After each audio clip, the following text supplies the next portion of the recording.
Do të flasim për emergjencat, të cilat mund të ndodhin çdo moment, të shpesh edhe kërkojnë reagim të shpejtë, të qetë dhe të organizuar, dhe sigurisht që një informacion i saktë dhe një përgatitje paraprake mund të bëjë një ndryshim të madh në situata të rrezikut. Për na folur më shumë rreth kësaj teme, në studio kemi Lorik Lipovecin, i cili është njësi i emergjencave. Mirë se erdhe. Mirë se gjitha, faleminderit për ftesë. Për ta filluar këtë bisedë, çfarë konsiderohet situatë emergjente dhe si duhet veprojmë në ato momente? Po, do të thotë situatat emergjente janë disa kategori të përcaktuara sipas ligjit. Situatat emergjente janë dukuri natyrore të shkaktuara nga fuqi madhore ose nga njeriu dhe sjellin në situata të krizës, do të thotë, po rrumbullakse kështu për të qenë më saktë. Edhe në ato momente kur ndodh një fatkeqësi natyrore ose fatkeqësi tjetër, institucionet shtetërore dhe njerëzit duhet të jenë të përgatitur që të ballafaqohen me pasojat e saj, ose me parandalimin më saktë të saj, fillimisht reagimin dhe me pasojat e saj, për me këmbjen. Sa është e rëndësishme që qytetarët jenë të informuar paraprakisht për situatat emergjente? Po është një ndër detyrat kryesore të institucioneve të sigurisë, sepse mbrojtja civile në disa vende quhet tek ne për emergjenca civile. E njëjtë koncept është duhet të jenë të përgatitur, duhet të jenë të informuar, duhet të ekzistojë një sistem i paralajmërimit institucional, do të thotë paralajmërimi i hershëm, sepse parandalimi për 50% e zvogëlon rrezikun. Republika e Kosovës ka ligjet, ka dokumente strategjike, ka aktet nënligjore se si duhet veprohet në këto lloj situatave.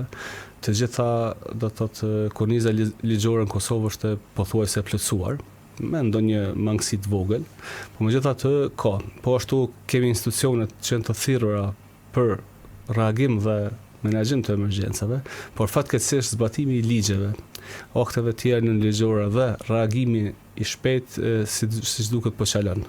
Do të thotë problemi është tek institucionet, kryesisht tek Ministria e Punëve të Brendshme dhe Agjencia për Menaxhim Emergjent, të cilat konsideroj se nuk janë në nivel të detyrës për shkak janë kompetent. Çfarë mund bëhet më shumë në këtë drejtim?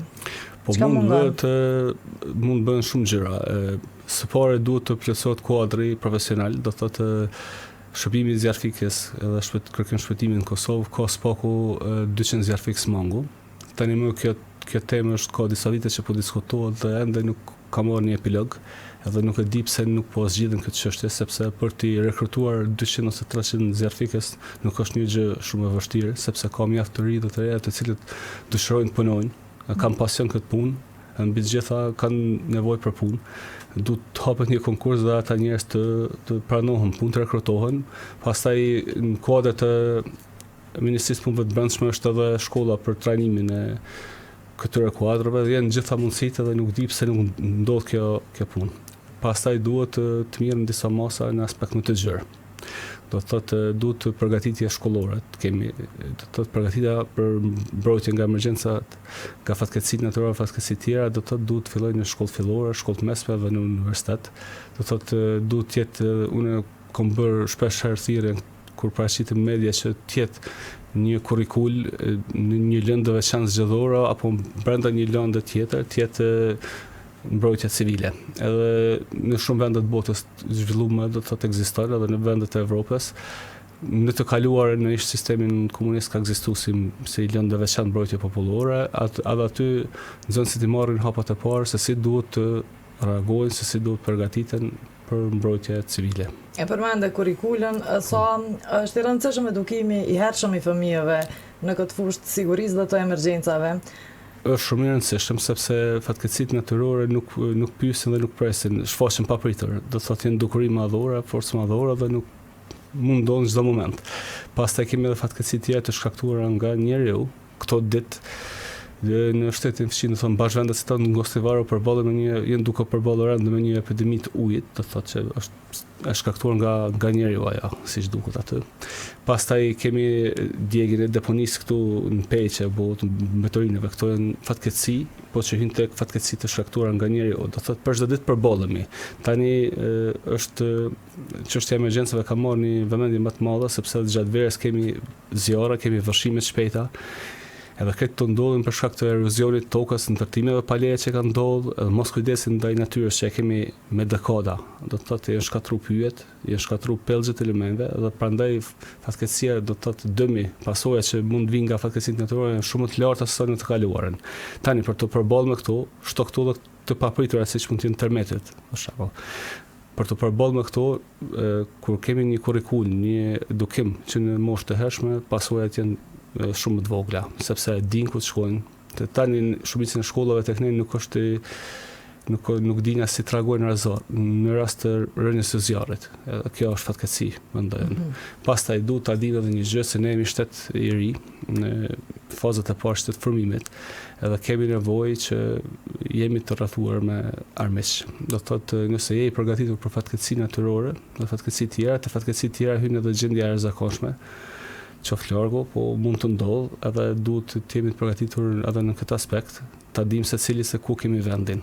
Do të thotë se cili njeri në mbrojtjen civile ka vendin e përcaktuar. Ju si gazetare është vendi juaj tek komunikimi strategjik, që ju e keni tani, po dhe në rrethana të jashtëzakonshme shteti, këtë institucioni përkatës ju përcakton një detyrë me informu qytetarin. Dikush tjetër ka detyrën, po këtë kjo duhet të qenë koordinuar, organizuar, sepse nëse nuk ka koordinim atëherë kalojmë në anarki.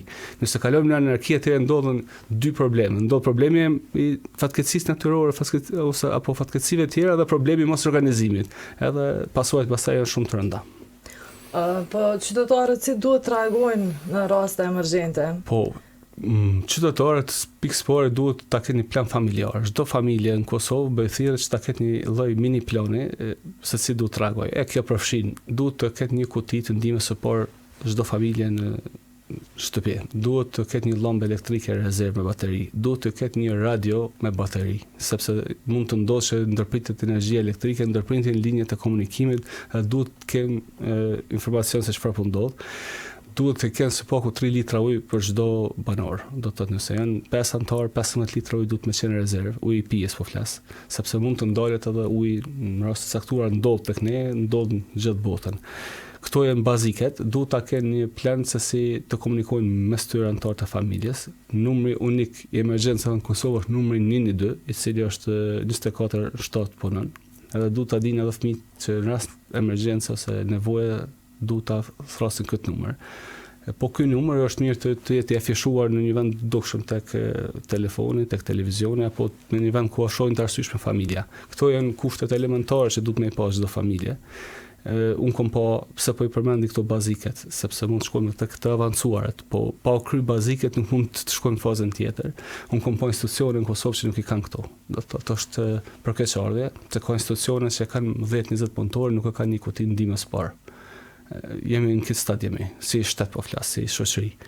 Tani bëj thirrje që spaku këto themelore të tjenë, që dalin pastaj tek faza tjera më të avancuara. Sa ndikon teknologjia, por edhe komunikimi shpejt në raste të tilla emergjente? Po ndikon shumë. Ndikon shumë edhe unë jap një vërejtje këtu Ministrisë Punëve të Brendshme pse ende nuk e ka funksionalizuar komunikimin strategjik me qytetarë.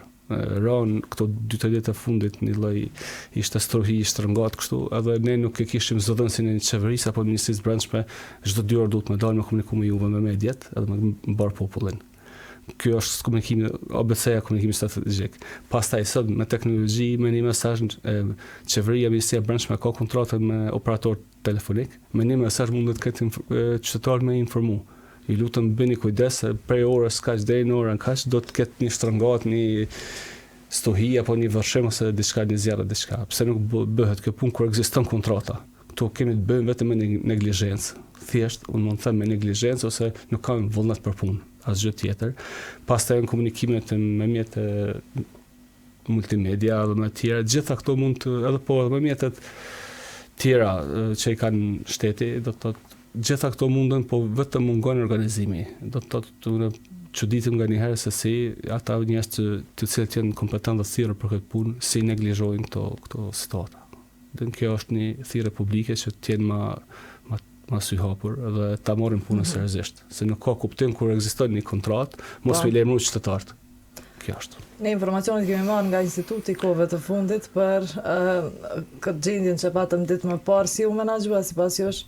Po Instituti Hidrometeorologjik ka bërë një përparim të lehtë, them, sepse tani po paralajmëron, është kompetenca e saj, por është një gjë e mirë kjo që ka ndodhur, por duhet Ministria e Brendshme sipas ligjit për fuqi që është, për fatkeqësinë natyrore, për mbrojtjen nga fatkeqësitë, Ministria e Brendshme e organizon sistemin e paralajmërimit të hershëm. Konkretisht në Kosovë është kompetente Agjencia për Menaxhim Emergjent Kodit të Ministrisë Punëve të Brendshme. Agjencia duhet me dalë me dhëna të sakta, po jo vetëm me paralajmërim, por duhet edhe me çfarë duhet të bëjmë.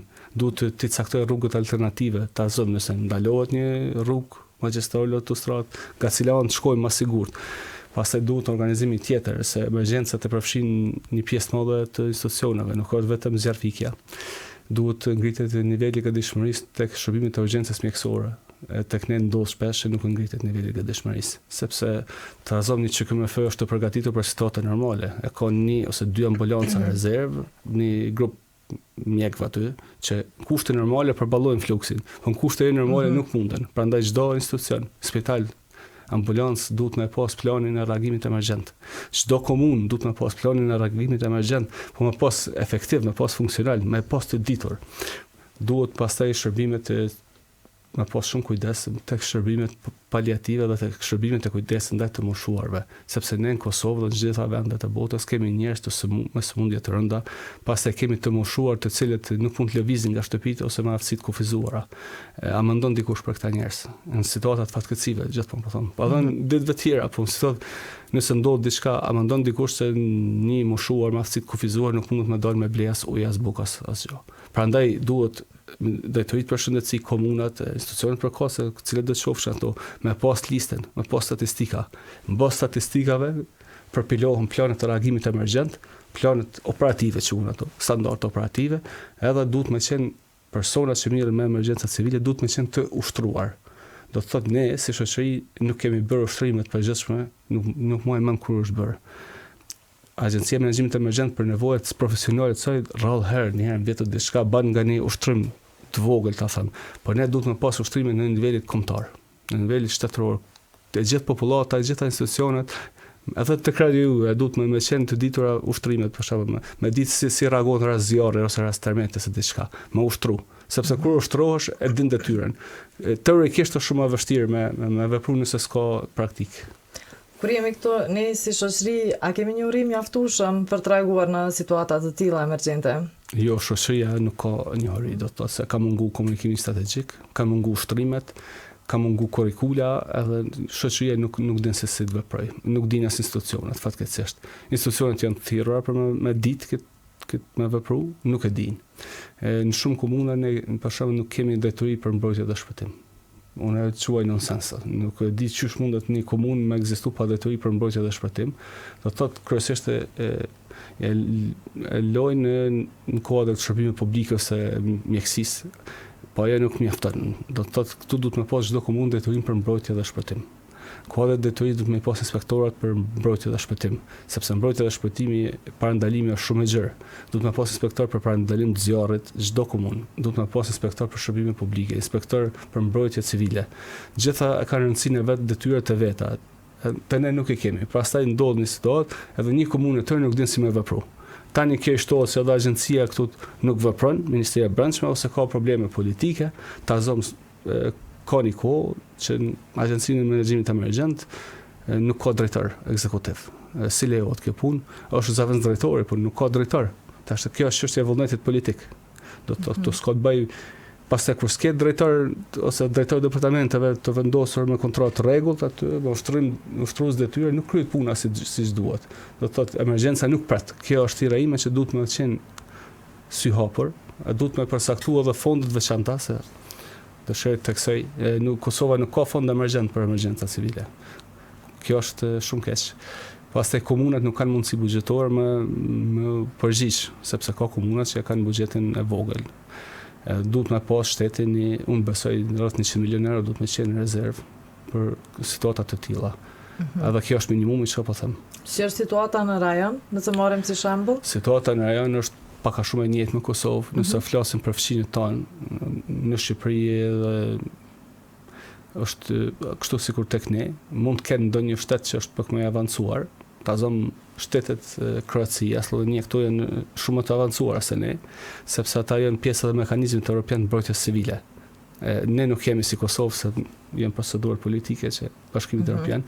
Ata kur mbesin në situata që s'mund e dalin vetë, më njëherë kërkojnë ndihmë ndërkombëtare, edhe Agjencia Bashkimit Evropian për Mbrojtje Civile i ofron ndihmë. Ata prapë kanë një lloj sigurie, kurse ne nuk kemi këtë siguri, dhe duhet me forcat tona më përgatit. Po besoj që nëse ka vëmendje për një kohë shkurt, për 2 vite, 3, Kosova e arrin një nivel të kënaqshëm të parandalimin të reagimit dhe të rrimë këmbes. Dhe Lorek, për fund bisedës, si të përgatitemi para prakesht, para se të ndodhë diçka, ndoshta ku ti marrim këto njohuri? Këto ne spori duhet ta përgatisim veten psikikisht që mund ndodhen. Do të thotë faza parë që duhet ta dimë që mund ndodhen pa dëshirën tonë, forca madhore.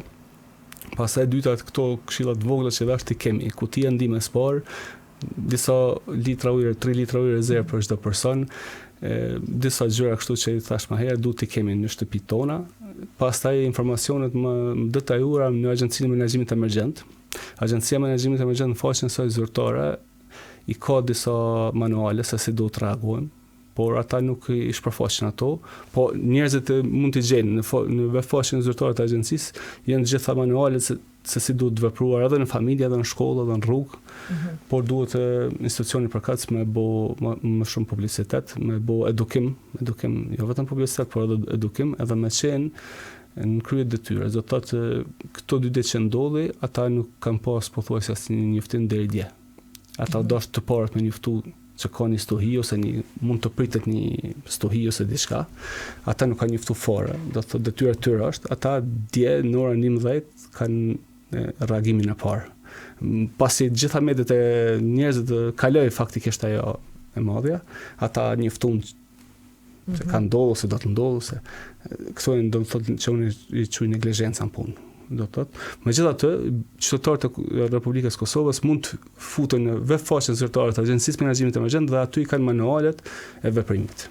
Urojmë të përmirësohen sa më shpejt këto shërbime dhe këto këshilla që ndoshta në pamje të parë duken të lehta thjeshta, në kohë të vështira janë esenciale. Janë esenciale sepse unë thash kemi parë kam punuar në institucionet sigurisë dhe kam parë që një institucion shumë i madh, jo vetëm një, kam parë me vjetra të tillë, nuk e kanë një kutinë ndihmës parë, edhe ta duket shumë bazike, por realisht nuk kanë, nëse ndodh një aksident i vogël, për me lidh dorën, as nuk kanë kutinë ndihmës parë, po as nuk kanë një person të trajnuar me ta dhënë ndihmën e parë, se kjo është shumë e rëndësishme.